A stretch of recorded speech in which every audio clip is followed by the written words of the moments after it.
इसके अंदर मिल्क डालेंगे, सिनेमन पाउडर इसके अंदर शामिल करेंगे, brown sugar, maple syrup, vanilla essence, इसको अच्छी तरह से मिक्स करेंगे। 1-1 इंच स्लाइस काटें आप, ठीक है।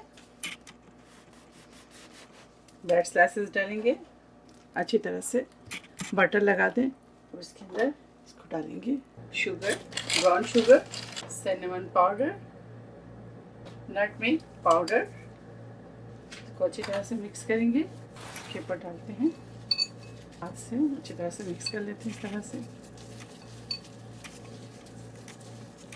ओवन को प्रीहीट कर लें 350 फ़ारेनहाइट पर। टेम्परेचर बटर ले लें, जगह जगह पे बटर डालते जाएं।